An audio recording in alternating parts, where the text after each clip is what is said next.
Hi, my name is Carrie Walls. Thanks for joining me today. I share tips, tools, and techniques for the artist in you. Today, I'm going to ask you a question that I want you to consider when you take out your sketchbook. When you take your sketchbook out on location, why are you journaling? Why are you sketching? What is the purpose behind what you're doing? And I think there's two different directions you can go. To me, if you're going to focus on I'm taking notes for a future painting. I want to look at how I'm going to create a strong composition, what I might want to leave out of what I see to simplify the scene. That is going to be one focus of what I'm going to do. But another focus, something else that will, to me, free you up and allow you to move a little faster, especially if you're traveling with other people, is don't worry about a future painting and capturing all the notes. It doesn't take much, and it doesn't take much time to capture memories. And I think you'll be really surprised when you follow with me on these next few weeks as to how quickly you can capture a memory. And it doesn't have to be a frameable piece of work. My journals are not meant to be frameable. They are meant for me and my memories. So join me in this journey and see what we do together. How long do you think this sketch took? Don't look at don't consider the color, but just the sketch. 2 minutes, 44 seconds. What about the sketch on this one? It's just a single glass. 1 minute, 24 seconds. What? How about this detailed one? 16 minutes, 13 seconds. This is a sketch I did when I was having a brunch with some friends. As we were waiting for the food, I might have sketched out about this much. And the food came, put my sketchbook away. After I ate, I added the glass, the ketchup, another glass, and other things that were on the table. But I have a memory. Not only I have a memory of what I saw when I was there, but I just made notes. Lunch at Famous Mike's with Deb and Travis, a new friend. Delicious blue sky burritos, what I ate, and the date. That is a memory. Every time I look at this, I'll remember that day. I didn't take away from the conversation at the table. I was listening and participating, but I started this as a continual line drawing. When I needed to pause, I paused. Occasionally, I went in a different direction. But this is an example. I'll ask Alexa to set timer for 5 minutes. Good morning, Carrie. 5 minutes, starting now. I'm doing a very, very light sketch of this distant marsh area because it's in the distance and I want it to be as light as possible. I'm just still sort of continuous line, but it's speckled because of the focus. So here's my tree. So the lines of that tree are more horizontal in the trunk. So I'm just scribbling across. There's a branch that comes out here and up here, and then this is what the palm fronds. See how quick comes up here. What direction? It's really heavy in through here. Skips over a little.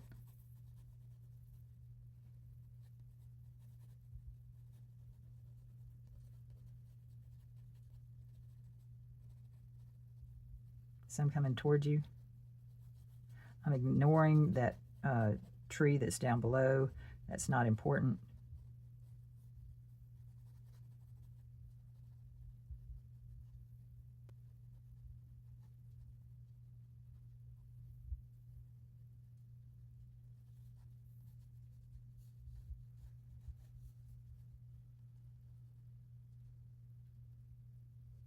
Now, part of this tree you can't see.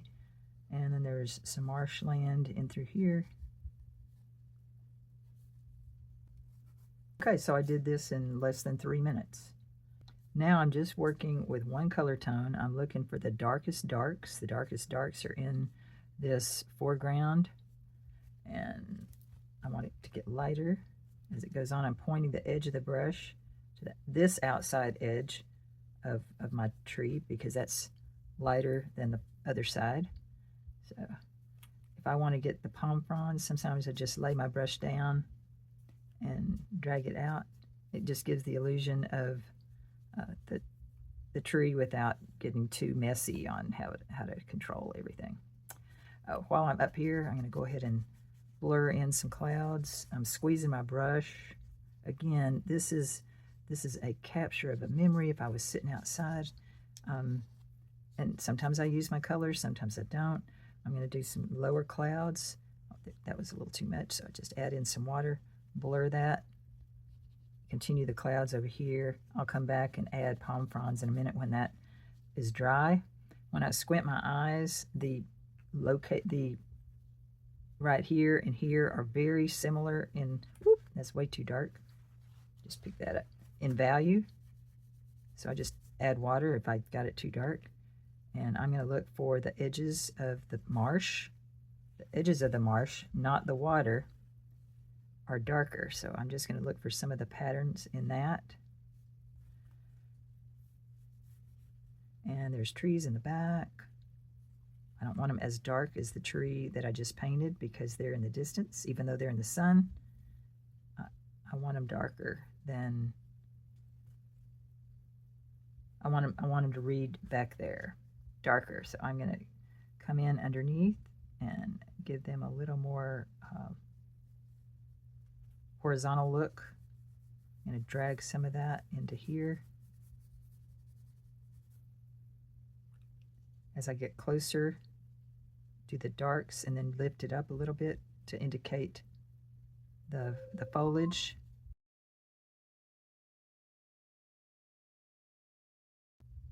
And I'm still got a little bit more to go. I want to connect that a little better.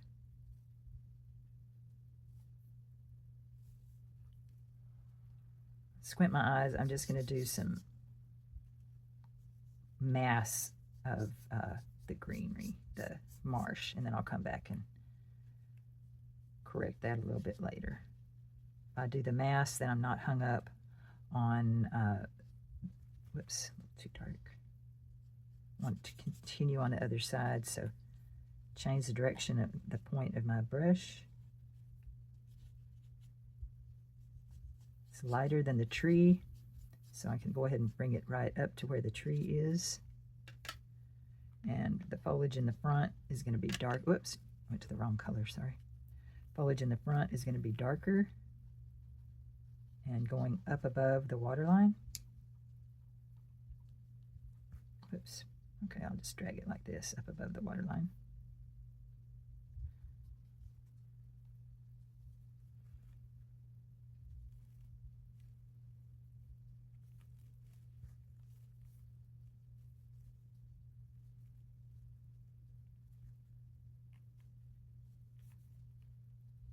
Tree's really dark in there. Shadows in here.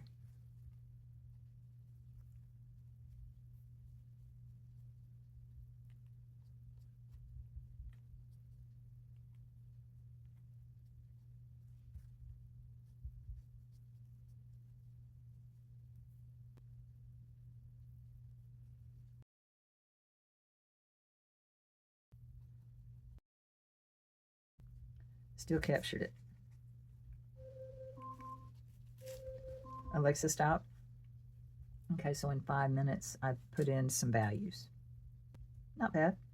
What do you think? The one I did similar to this in color was this sketch that was completed in 5 minutes. I'd set a timer for 15, and when I turned it off, I had 10 minutes left. And then I added the watercolor. So the whole thing was less than 15 minutes. So just think about, sitting there, having a drink of coffee or whatever, and enjoying a quick sketch of where you are. Quick way to capture a memory. I do want to show you one other thing this morning when I thought I was recording. Unfortunately, I did not hit record on this one, but tip, when you're painting a water scene, the water needs to be horizontal. The horizon line has to be horizontal.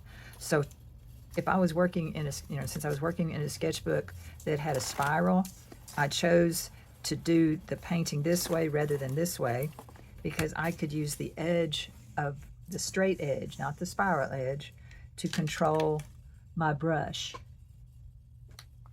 I could brace my hand here and paint along the water line, keeping that straight. when that was dry, I could flip over here, extend my hand just a little bit, but I'm resting on the sketchbook and I'm dragging my finger. You see how it's along the edge? Then I can follow along there and keep my horizon straight. So this was one that I thought I was filming this morning. Oops, didn't happen.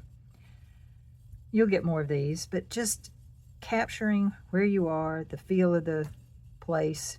What I love about this one is the sand. When you want to capture that dry brush effect, you lay your brush, horizontal to your paper and just go whoop, real quick, like that sound effect. Got to throw in the sound effect or it doesn't work. No, just kidding. I hope there was something here helpful. I have been away from filming for a while, so I was a little rusty, and I hope to get back into it on a regular basis. I'd had some technical trouble, and that has now been fixed. Yay! Anyway, y'all have a wonderful day, and I will see you next week.